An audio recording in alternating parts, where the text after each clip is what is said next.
Kasali ka sa mga beneficiary ng second tranche ng SAP. Sa video na ito ay ituturo ko sa inyo kung papaano makikita at malalaman ang listahan ng mga kasali sa makatatanggap ng pangalawang ayuda ng SAP. Alam ko na marami sa inyo ang nalilito at naguguluhan kung kasali ba sila sa mga beneficiaryo o hindi. Kaya kung isa ka sa may mga katanungan ukol nito, dapat ay panoorin mo ang video na ito hanggang dulo para sa kompleto at buong detalye. Pero bago ang lahat ay huwag mong kalilimutan na mag-subscribe sa aking channel at i-like ang video na ito para lagi kang updated sa mga napapanahong mga balita at mga impormasyon. Paalala, ang channel na ito ay hindi pagmamay-ari o kaakibat ng kahit na anumang sangay ng pamahalaan, hindi rin ito pagmamay-ari ng mga politiko o mga opisyal ng gobyerno. Ang channel na ito ay may tanging layunin lamang na magbigay kaalaman at impormasyon sa mga mamamayang Pilipino.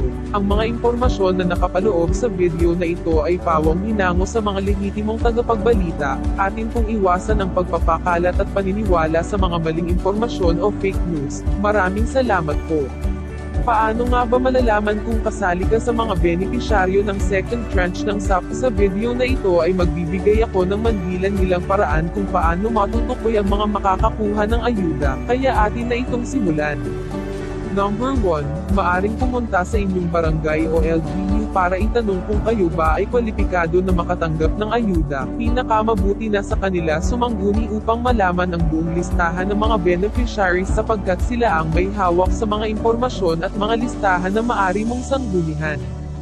Number 2, pwedeng pumunta sa official website ng DSWD para makita ang mga listahan ng tatanggap ng ayuda. Paalala, ang website na ito ay maaring hindi accurate o updated. Kung sakaling hindi mo makita ang iyong pangalan sa listahan, mas mabuting gawin ay step number 1 at sumangguni sa inyong barangay at LGU sapagkat nasa kanila ang buo at detalyadong impormasyon na pwede mong bisitahin. Kung hindi mo mahanap ang iyong pangalan sa listahan gamit ang paraan na nabanggit, maaring ikaw ay hindi kasali sa makakakuha ng ayuda. Kung ikaw naman ay kasali sa mga makakatanggap ng SAP, ito ang iyong dapat gawin. Option number 1, mag-register sa Relief Agad PH website.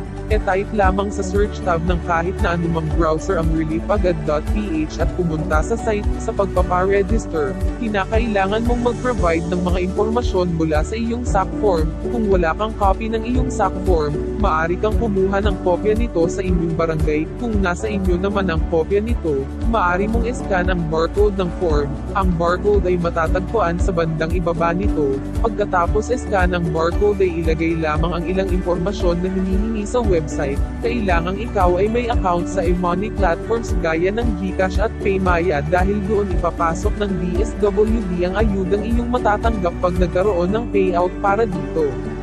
Option number 2, kung ikaw ay walang account sa bangko o e-money platforms, maaari ka pa naman makakuha ng ayuda sa pamamagitan ng cash basis. Directly ay ibibigay sa iyo ng LGU ang pera. Ang Relief Agad PH ay option lamang. Kung nanaisin mo pa rin ang cash basis, pwede naman ito. Hindi mandatory ang pagpaparegister sa Relief Agad kaya huwag kang mag-alala. Option number 3, kung ikaw naman ay kasali sa 4Ps beneficiaries, automatically ay kasali ka na sa mga makakakuha ng payout para sa second tranche ng SAP. Ang ayuda ay ipapasok ng DSWD sa ATM card ng beneficiaryo kasama ang kanyang buwanang allowance na natatanggap. Wala ka ng ibang gagawin kundi mag-antabay sa mga balita at updates tungkol nito.